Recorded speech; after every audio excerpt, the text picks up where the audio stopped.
A efectos de iniciar la presentación de las ponencias, invitamos entonces, a medida que los vayamos nombrando, a los expositores del primer panel, titulado El Derecho Administrativo en el Borrador de Constitución. Les recuerdo a los panelistas que cuentan con 15 minutos para realizar su presentación. Al final de cada panel les otorgaremos 3 minutos adicionales por si quieren agregar algún comentario adicional. Al público los invito a escribir en el chat las preguntas que quisieran hacerle a los expositores de cada panel. Invito entonces a la primera expositora, Gladys Camacho Cepeda. Gladys es abogada por la Pontificia Universidad Católica del Perú, es doctora en Derecho por la Universidad Carlos III de Madrid, y es profesora titular de Derecho Administrativo 1 y 2 de la Cátedra OCDE sobre Probidad y Transparencias Públicas en la Universidad de Chile. Su ponencia se titula La forma de Estado que aflora, definiciones y posibles desarrollos. Bien, gracias. Gracias, Sabrina, por la presentación. Gracias, Alejandro, por la invitación a participar en este panel, en el programa que tú diriges y que ya está bastante consolidado y tiene todo un espacio, digamos, en nuestro medio como un referente de reflexión y de publicaciones serias. Gracias, digamos, a los que nos están escuchando también y que espero poder estar a la altura de las expectativas o por lo menos transmitir las ideas claras, que es lo que a mí me gusta. Yo quisiera compartir pantalla un poco para guiarme y ser, digamos, justa con el tiempo también. Y vamos a ver... Creo que estamos aquí. Y bueno, como decías bien, Sabrina, tenemos ya un borrador de nueva Constitución. Este no es el texto final, todavía falta un poco de trabajo en otras comisiones que son bastante importantes. Una más protocolar, ¿no? Pero por ejemplo, la de normas transitorias que podría ser traer bastantes novedades. Digamos, en la de armonización yo no creo que muchas, porque el texto es el que es y las líneas están trazadas. En algunas, yo quería referirme a la forma como se está montando esta nueva organización del Estado y que es la que debería desarrollarse a partir de la Constitución. Antes de enfocarme a eso, quería hacer algunas pequeñas puntualizaciones y a ver si el tiempo lo permite, que queden, digamos, suficientemente claras. La primera es, enfoco mi análisis desde la perspectiva administrativista, desde esta mirada en el que yo creo que los administrativistas nos recogemos o nos reconocemos en relación con cómo abordamos las instituciones, ¿no? Yo recuerdo mucho a un colega, un catedrático español que decía, los constitucionalistas siempre son la estrella, digamos, del set, porque viven en la casa y se dedican a hablar de los derechos humanos, derechos fundamentales y todo lo que es garantías, y eso viste mucho. Pero los administrativistas estamos en los sótanos, viendo que las cañerías funcionen, que los cables no se crucen y todo eso es esencial para que la casa funcione.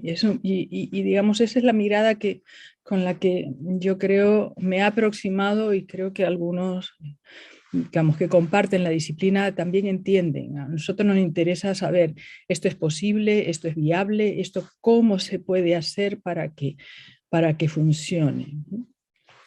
Lo otro es que ciertamente cuando hablamos de organización del Estado no podemos perder la perspectiva también histórica que esto trae y los traumas. Yo creo que en Chile, en el que vivo ya casi 30 años, hay un trauma muy marcado en relación con la tensión entre descentralización y unidad del Estado, unidad de la nación.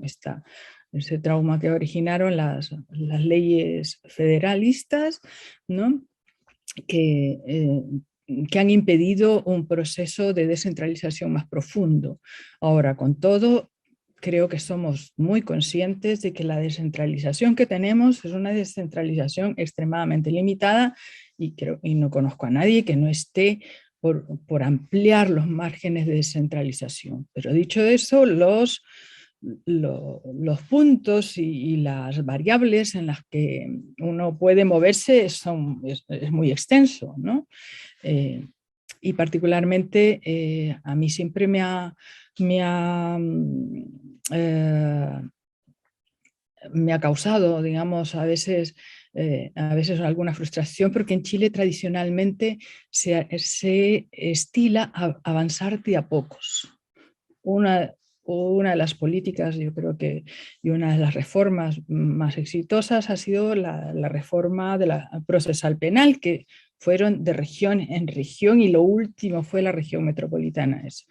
Es decir, ese avanzar de a pocos y creo que permite corregir y ajustar para que lo que viene después, que va a ser más complicado, sea más exitoso.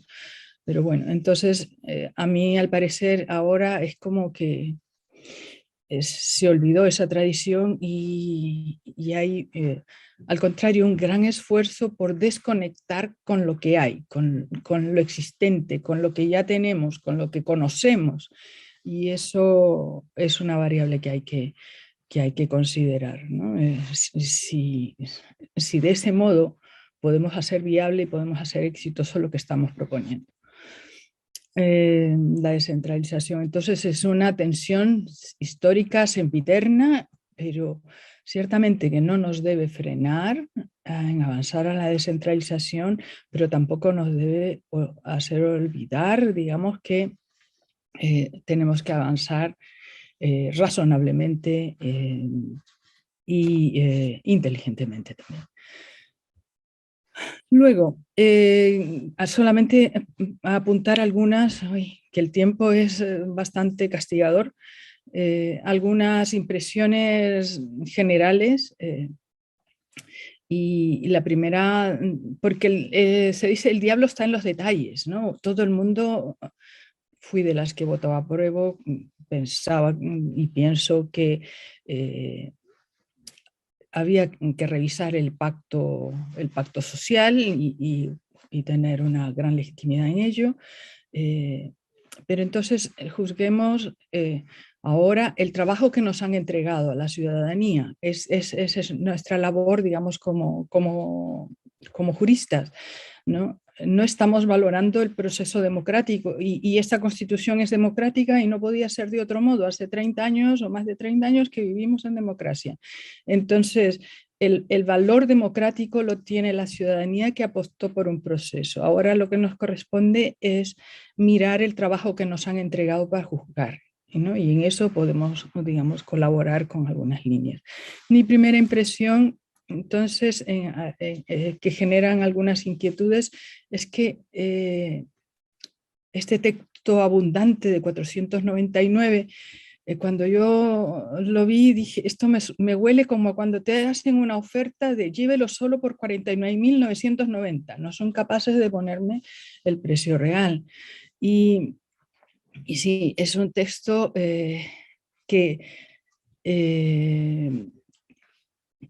en el que uno huele demasiada desconfianza. Creo que ha sido redactado con demasiada desconfianza. Por eso es tan reglamentario y por eso es tan reiterativo y constantemente, digamos, se vuelve a repetir y a retrucar y se consignan decisiones que yo creo que son del ámbito legislativo en el texto constitucional, justamente por la desconfianza a lo mejor de que el legislador no lo haga o no lo haga en el sentido que quieren dejarse establecido. Entonces, eso digamos como primera impresión. Lo otro es que hay una abundancia de conceptos jurídicos indeterminados, ¿no? Que que habrá que esclarecer, porque cuando uno se enfrenta a estos conceptos, para su aplicación tienes que darle contenido.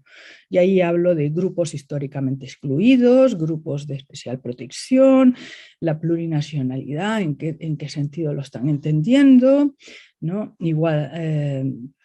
Igualdad sustancial, por ejemplo, también, que está definido ahí, pero que son todos estos conceptos fundamentales para el diseño, ¿no?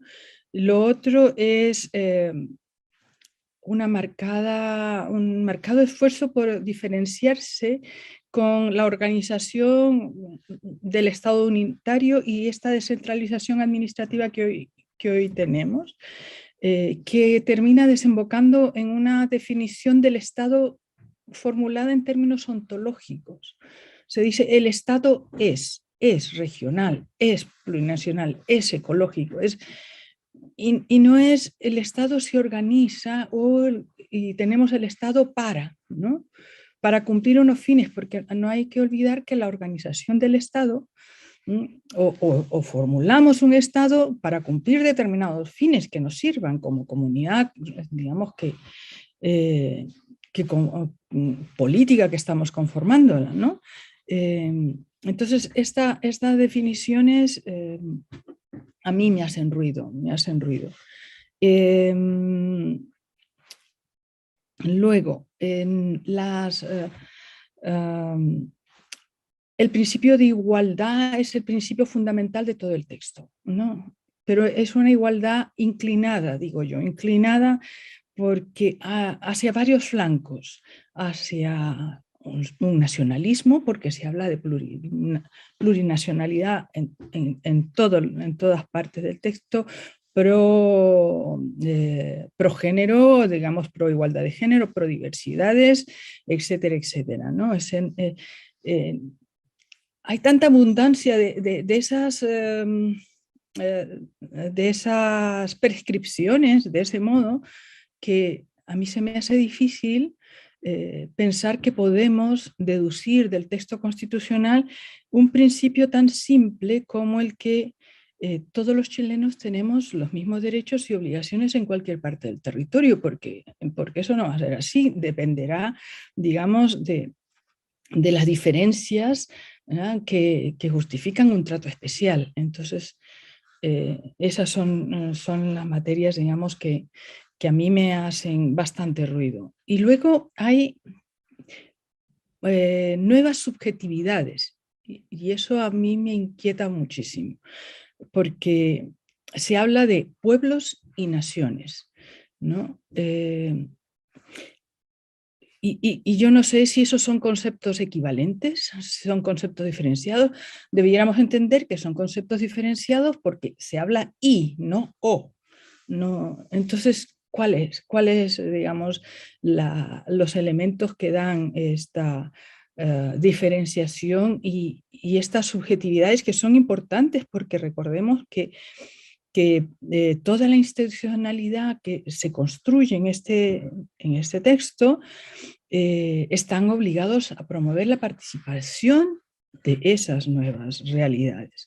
Entonces, vamos a permitir que esas subjetividades tengan una representación política. Bueno, ¿quién va a representar a esas nuevas subjetividades, ¿no? Nosotros en clase siempre hablamos cuáles son los sujetos públicos, el Estado, la nación, el fisco, en fin. Entonces aparecen. Y con eso, digamos, dejo planteado estas inquietudes y ya veo que el tiempo me ha ganado y quiero ir, digamos, mostrando rápidamente, digamos, la sistematización. Te quedan 3 minutos, Gladys. Sí, ¿no ves? Algunas de estas ideas. ¿Cuáles son las declaraciones explícitas que están asociadas al Estado? Que el Estado es paritario, que el Estado es plurinacional, que el Estado es regional, que es intercultural, que es plurilingüe, que es social, que es democrático de derecho, que es ecológico. Y como le señalaba, todos los órganos del Estado son autónomos constitucionales, ya sea los superiores y directivos, incluso de la administración, todos tendrán que tener una composición paritaria, ¿no? Yo quiero solamente, a ver si ese está, para terminar y redondear. Esta es, digamos, la organización de los gobiernos de regiones autónomas o las regiones autónomas, ¿no? Y tenemos aquí el gobierno regional, que es el órgano ejecutivo. Se cambia, digamos, la nomenclatura completamente, va a ser más confuso, ¿no? Pero podemos eso fácilmente adaptarnos a una nueva nomenclatura. Habrá una asamblea regional. Hay una cosa interesante, es este consejo de alcaldes y alcaldesas como órgano consultivo, pero hay un consejo social regional. Y más o menos la misma organización está en el ámbito de la comuna autónoma. Pero a lo que me refiero, yo pensaba que iba a tener una organización más parecida a la española de comunas autónomas, las comunidades autónomas, pero la verdad que el modelo actual de regionalización administrativa se inspira mucho en Francia, y este modelo también no deja de estar bastante conectado y con cierto... El modelo francés es un modelo muy corporativista, es a través, no solamente tiene órganos de representación democrática, como sería aquí la Asamblea Regional, sino que tiene órganos que llaman los franceses de la representación de las fuerzas vivas de la sociedad, ¿no? A través de consejos que van incorporándose. Más o menos el esquema y luego, ya para terminar, digamos, porque no, el tiempo es el tiempo y no puedo ir más allá. Finalmente, yo encuentro más parentesco, digamos, con ese modelo francés de regionalización, que es bastante más limitado. Creo que hay una configuración de las competencias, que ahí podríamos discutir, pero ya no da el tiempo. Las competencias Gladys, que... estamos bien con el tiempo, así que tienes 2 minutos más si quieres. Sí, en relación, digamos, con las competencias de los gobiernos autónomos, regionales autónomos, ¿no? A ver si esta me ayuda en relación con... No, esto estamos en las competencias... Muchas competencias no son del orden ejecutivo. Se definen las regiones autónomas como con autonomía política, ¿no? Fiscal y administrativa, pero en realidad no a pesar de que se establecen un gran listado de competencias, no se abundan propiamente en competencias de carácter ejecutivo, sino que más bien siguen siendo competencias de formulación de políticas en gran parte. Y en las de carácter ejecutivo, pues ahí hay unos problemas importantes en relación, por ejemplo, con la aprobación de los planes de descontaminación que estaban...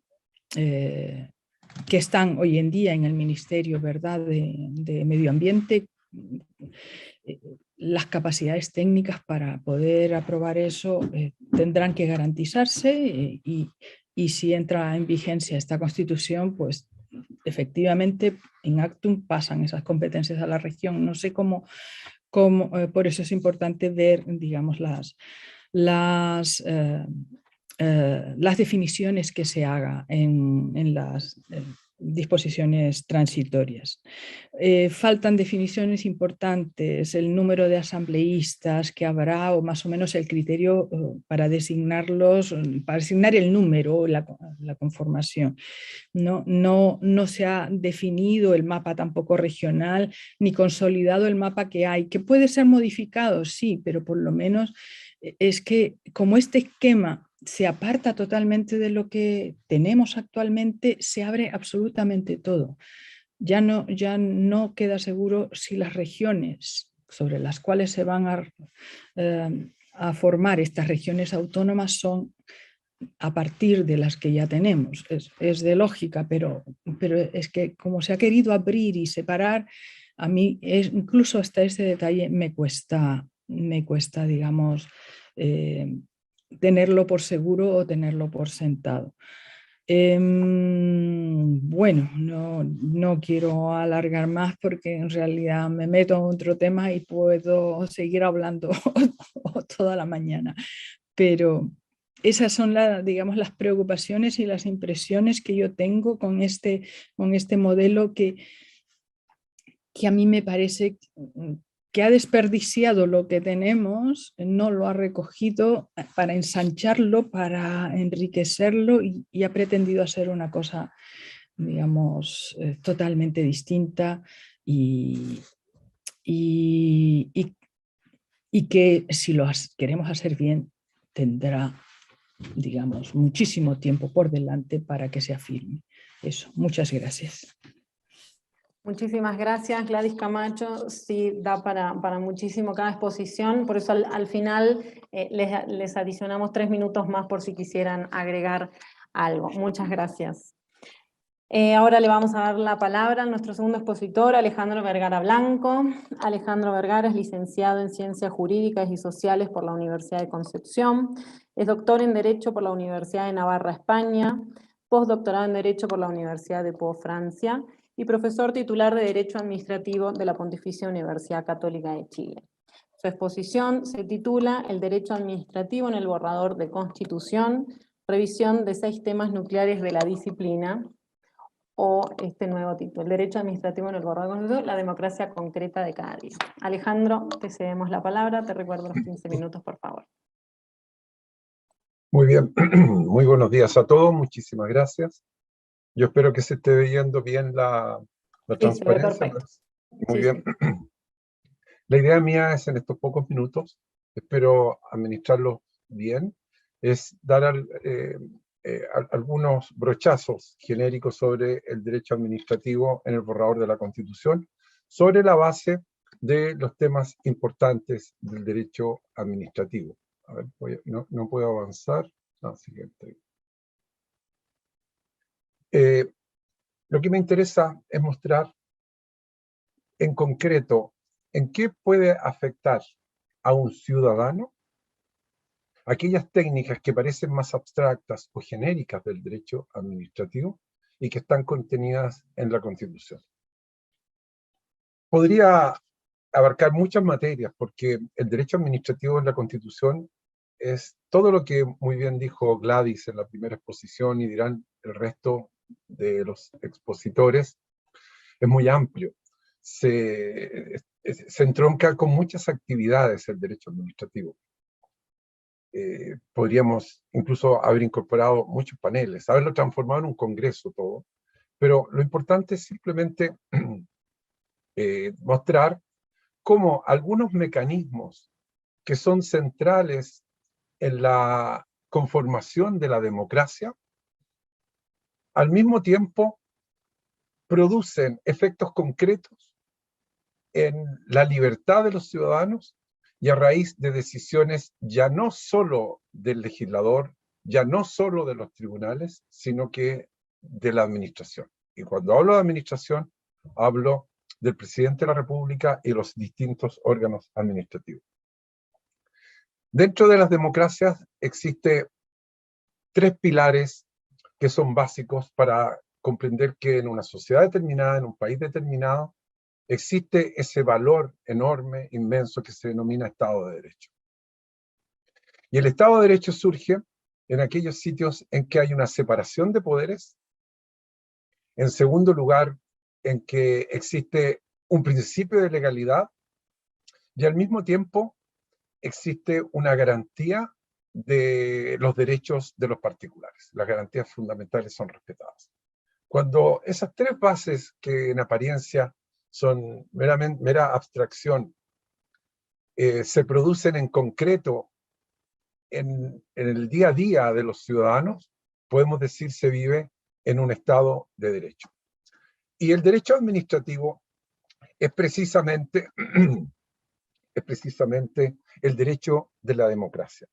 Por eso quiero revisar punto por punto cada una de estos 3 aspectos medulares del derecho administrativo, voy a hacer un ejercicio dogmático, por decirlo así, con casos especiales los que formularé al final de mi exposición. Por lo tanto, voy a revisar paso a paso, primero la separación de poderes, después voy a revisar el principio de legalidad, y en tercer lugar revisaré los derechos y garantías de los ciudadanos a través de dos simples ejemplos.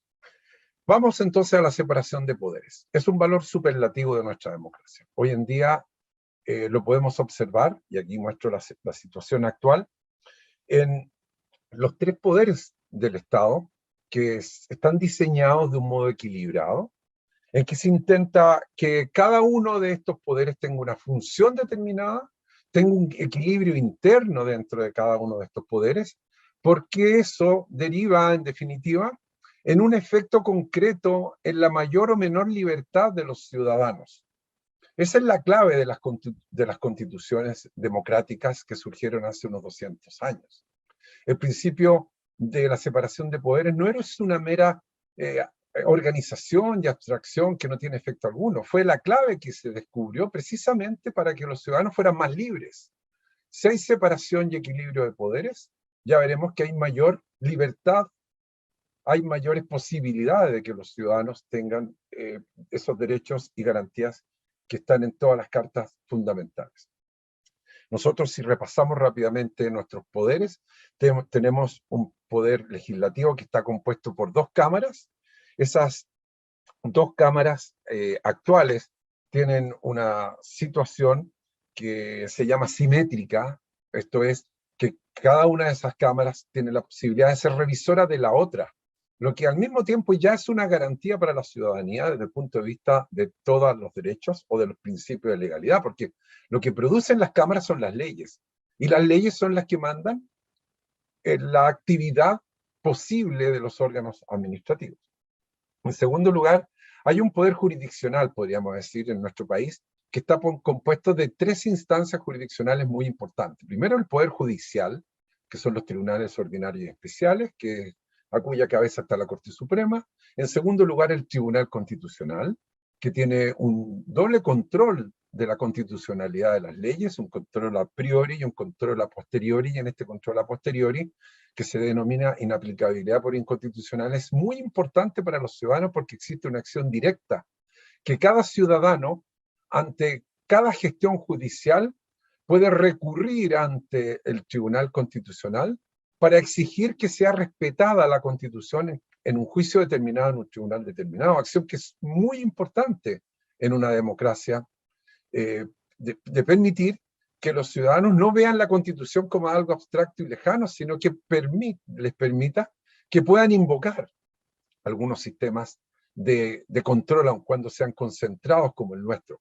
No existe un sistema de control difuso como en el mundo del common law, pero sí existe la posibilidad de que los ciudadanos realicen eso.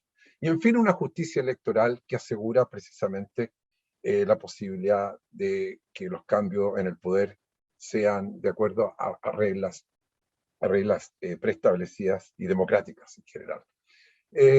En fin, el Poder Ejecutivo, que tiene una presidencia de la República, o el presidente de la República, con una potestad reglamentaria. Y esto es muy importante porque lo estoy conectando con el principio de legalidad. La potestad reglamentaria del presidente de la República hoy día está sujeta o bajo la potestad legislativa. El presidente de la República no puede poner sus decretos o sus reglamentos en un pie de igualdad que la legislación hoy en día. Por eso el llamado reglamento autónomo está minimizado por el esquema actual de la Constitución, ya lo revisaremos después. Veamos enseguida entonces cómo es esto en el borrador de la Constitución. En el borrador de la Constitución, el presidente de la República continúa como poder del Estado, como poder ejecutivo, se dice que está frente al gobierno, pero, y aquí voy anunciando el tema que me interesa en esta exposición, está dotado de una potestad reglamentaria distinta. Hay algo que va a ser distinto al presidente de la República en el borrador de la Constitución a lo que estamos acostumbrados. Por lo tanto, ese presidencialismo disminuido que se anuncia pareciera que no es tal. y ya veremos en la exposición que más bien pareciera que hay un presidencialismo reforzado. Esto parece que no ha sido observado por los lectores en la Constitución y no han hecho un buen análisis dogmático de lo que este borrador ofrece. Y además, en medio del siguiente esquema, en que el Poder Legislativo está compuesto ahora por dos cámaras, por la Cámara de las Regiones y un Congreso de Diputadas y Diputados.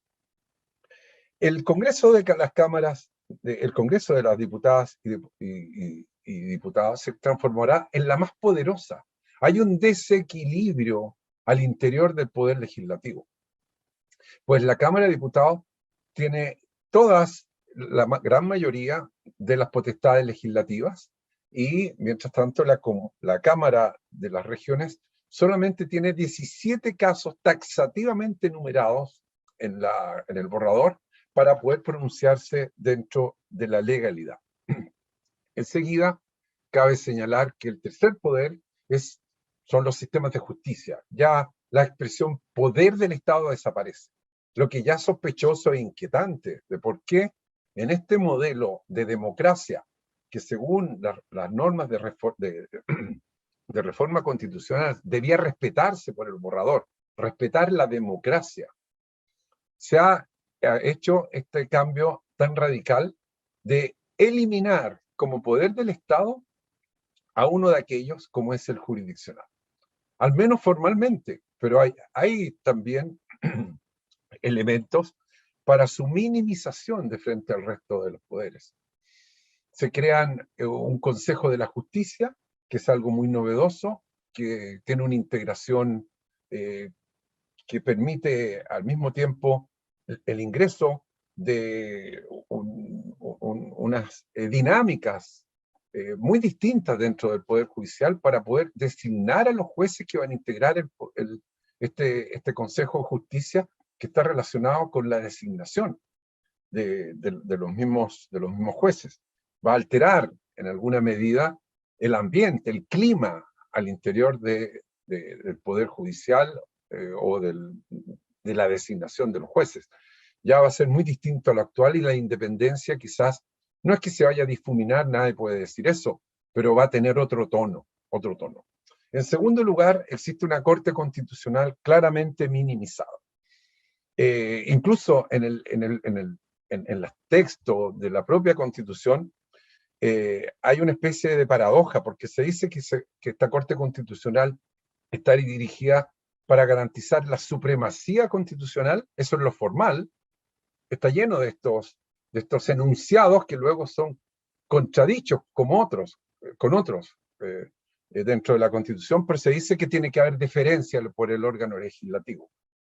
Y se dice que también esta Corte Constitucional tiene que regirse por el principio de presunción de constitucionalidad de la ley, o de búsqueda de una interpretación conforme. Bueno, entonces uno dice, ¿en qué estamos? O se le da la misión de la Corte Constitucional de preservar la supremacía de la Constitución, o inmediatamente se le priva de las herramientas como para hacerlo. Entonces es una Corte Constitucional con otro tono. Y en fin, la justicia electoral no tiene muchos cambios, salvo algo relevante, que la elección de sus ministros ya va a ser ahora a través del Consejo de la Justicia, y no se asegura que esté integrado por jueces o ministros de la Corte Suprema, porque eso no lo dice o lo silencia la Constitución. Vamos enseguida al segundo principio importante del derecho administrativo, de la democracia y del derecho administrativo, que es precisamente lo que garantiza los derechos de los ciudadanos, que es el principio de la legalidad. El principio de la legalidad es uno de los mecanismos más importantes de nuestra democracia, y todo lo que yo diga para exaltarlo va a ser poco, y todos lo sabemos lo relevante, porque implica en su conexión con la separación de poderes, en que la actuación de los órganos administrativos se debe regir únicamente por la ley, que es precisamente la fuente del derecho suprema, después de la Constitución, que rige la actuación tanto de la organización administrativa del presidente de la República como de los tribunales en defensa de los derechos y garantías de los ciudadanos. Porque los derechos y garantías de los ciudadanos no solamente están en la Constitución, sino que también están en la propia ley. Por lo tanto, toda formulación o delimitación del principio de legalidad va a implicar directamente una afección a los derechos y garantías de los ciudadanos. Veamos la situación actual. La formulación es muy sencilla y todos la conocemos. Está establecida en los artículos 6 y 7 de la Constitución actual, como en muchas constituciones, y que simplemente señala que los órganos deben someter toda la acción a la ley, so pena de nulidad. Por lo tanto, el esquema de actuación de los órganos es la ley, que es la supremacía legal, que es la única que podrá instalarse en un Estado de Derecho más allá de la Constitución. Y existen controles internos para esa supremacía de la ley, y uno de los controles internos importantes es la minimización de la potestad reglamentaria del presidente de la República, y este es el tema neurálgico que yo voy a observar. Existen acciones jurisdiccionales, y aquí hay algo relevante, que las acciones jurisdiccionales que se establecen para defender los derechos de los particulares están precisamente dirigidas para cada vez que los órganos administrativos, así sea el presidente de la República, quebrante la ley, quebrante el principio de legalidad, porque la que fija las reglas en una sociedad es la ley. Bueno, enseguida, dentro del esquema actual, tiene que haber una delimitación de la potestad legislativa con la potestad reglamentaria. Si hay una disputa de ambas potestades, existe ya alguna dificultad para poder realizar la afirmación de que impera un Estado de Derecho. ¿Cuál es la situación actual? Existen, por una parte, lo que se denomina el dominio legal, y existe una disposición expresa, el artículo 63 de la Constitución, que establece cuáles son las materias de ley. Pero adicionalmente, existe en una larga enumeración de ese artículo 63, en el número 20, una cláusula que preserva para la ley todas aquellas otras normas de carácter general y obligatoria que estatuyan las bases esenciales de un ordenamiento jurídico. O sea, cada vez que haya que establecer las bases esenciales de un ordenamiento jurídico, dado que es un carácter general y obligatorio, solo podrá hacerse por ley. Eso significa que al reglamento únicamente le queda la posibilidad de ejecutar las leyes, o sea, de complementar una ley existente. Y en el actual sistema democrático, y eso es una de las razones por las cuales podemos definir que el esquema actual exacerbó la democracia parlamentaria y legislativa y minimizó casi a la inexistencia la posibilidad de un gobernante despótico que por la vía de los reglamentos pueda regular importantes aspectos sociales. De ahí que la existencia de los reglamentos autónomos hoy en día sea algo irreal. Casi no existen esto. Ahora, y esto es importante conectarlo con la defensa que tienen los particulares de frente a la actuación que realice la jurisdicción en un conflicto determinado. Está conectado con la inexcusabilidad de los tribunales. Y con esto voy a ir terminando en 2 minutos. Sí, ¿Por qué esto hay que conectarlo con la inexcusabilidad de los tribunales? Porque cada vez que un particular tiene un conflicto con un órgano de la administración del Estado, lo que invoca ante los tribunales es la ley, el quebranto de la legalidad. Y los tribunales tienen que aplicar la ley. Lo que ocurre es que muchas veces hay lagunas legales. Y de acuerdo al principio de inexcusabilidad, el tribunal debe siempre aplicar la ley que existe. Y en caso de que no exista la ley, se conmina al tribunal a fallar igualmente aunque no exista una ley, buscando principios, buscando algún valor que sea equivalente a la ley. Pero nunca buscando un reglamento, por ejemplo, porque la Constitución actual se refiere únicamente a los vacíos de las leyes. Sigamos entonces para ir viendo qué es lo que ocurre en el borrador de la Constitución con el principio de legalidad. Hay una consagración formal, pero inmediatamente viene una contranorma, por decirlo así, que es la consagración cambiando radicalmente la fórmula actual de una potestad reglamentaria autónoma. La Constitución, el borrador de Constitución establece en su artículo 26 un número acotado de casos de dominio legal exclusivo o una enumeración taxativa. Desaparecen varios casos de legislación importante que estaban antes, por ejemplo, las materias que sean objeto de codificación civil, comercial, procesal y penal, no están dentro de las materias de ley. Las que regulen los honores públicos, las que modifiquen los emblemas nacionales, no están dentro de las materias de ley. O sea, puede haber un cambio de emblema nacional. Esperemos que no un cambio del nombre del país. Una serie de alteraciones que se podrían dar, ya no por materia de ley, porque no están dentro de la enumeración. Pero ¿qué indica adicionalmente la Constitución? En el borrador de Constitución señala que en todos aquellos casos que no estén expresamente enumerados en ese artículo 26, podrán ser materia de reglamento autónomo.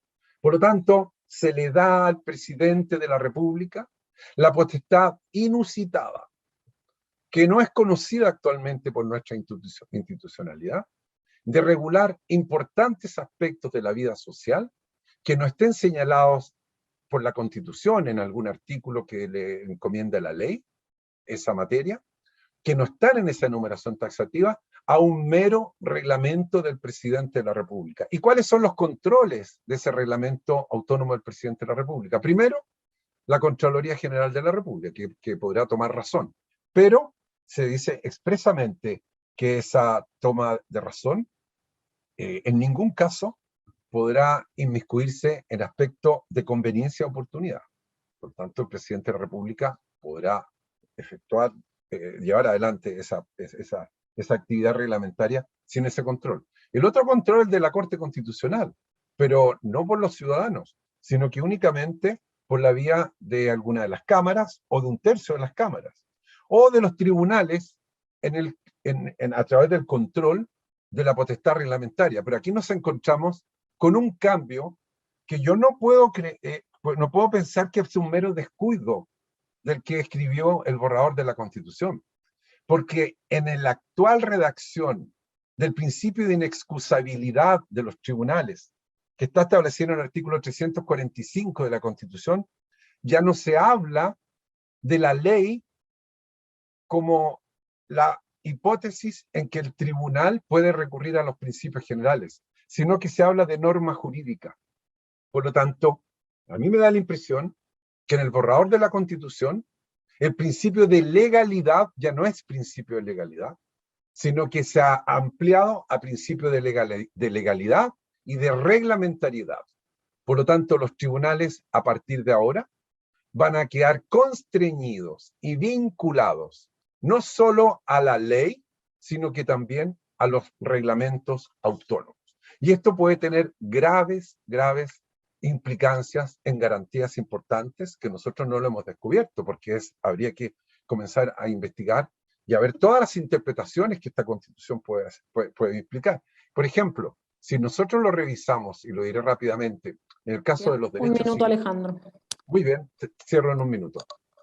La situación actual, hay muchos derechos y libertades que consagra la Constitución vigente y el borrador nuevo. Fijémonos en solamente dos libertades actuales, que son muy importantes para todos los ciudadanos, de todos los tamaños y de todas las condiciones. La libertad económica, para llevar adelante actividades económicas o actividades profesionales o todo tipo de actividades, o el derecho de propiedad y la expropiación.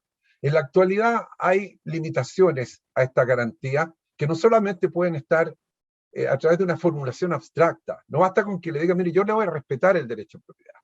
Tienen que haber instrumentos concretos que a mí me hagan creer que es una protección de la libertad. Por ejemplo, la igualdad de trato. Hay libertad económica, pero si hay empresas estatales o fiscales o públicas, hay una igualdad de trato con lo que realizan los particulares. O, en caso de expropiación, hay una indemnización que al menos cubre el daño patrimonial efectivamente causado y un pago al contado. En el nuevo borrador de la Constitución hay una consagración formal de esas dos garantías, pero hay una degradación evidente de ambas garantías. Porque, en primer lugar, respecto de la expropiación, ya no se habla de daño patrimonial efectivamente causado. Se utiliza una fórmula mucho más abierta. Justo precio. Entonces la pregunta ahí, con esto cierro la exposición. El justo precio, quiero decirles, que no se señala por la Constitución que va a ser fijado por una ley. El justo precio de la expropiación no está dentro de todas aquellas materias del dominio legal taxativos que señala el artículo 26 del borrador de la Constitución. Y existe entonces posibilidad argumental plausible para decir que el justo precio de las expropiaciones a los particulares podría llegar a determinarse por un reglamento autónomo. Esas son las consecuencias de revisar entonces estas tres bases de toda democracia en el borrador de la Constitución. Es el corazón del derecho administrativo, como ustedes ven. Muchas gracias. Muchas gracias, Alejandro. Ahora bien, ambos expositores tienen unos minutos adicionales si Gladys o Alejandro quieren agregar algo más a su exposición, que sabemos que el tiempo es muy cortito. Si no, hay preguntas del público, pero Gladys, te cedo la palabra si necesitas o si quisieras agregar algo adicional. Yo prefiero ver las preguntas del público porque la verdad que un par de minutos no alcanzo a mucho y creo que mejor satisfago si es que hay alguna inquietud por ahí. Perfecto, las voy a leer. Alejandro, ¿tú quieres agregar algo más? Opino lo mismo de Gladys, solo comentar que fue una gran exposición la de la Gladys, aunque ella piensa que no alcanzó a decir el fondo, pero pudo transmitirnos en muchos aspectos muy importantes respecto de su materia.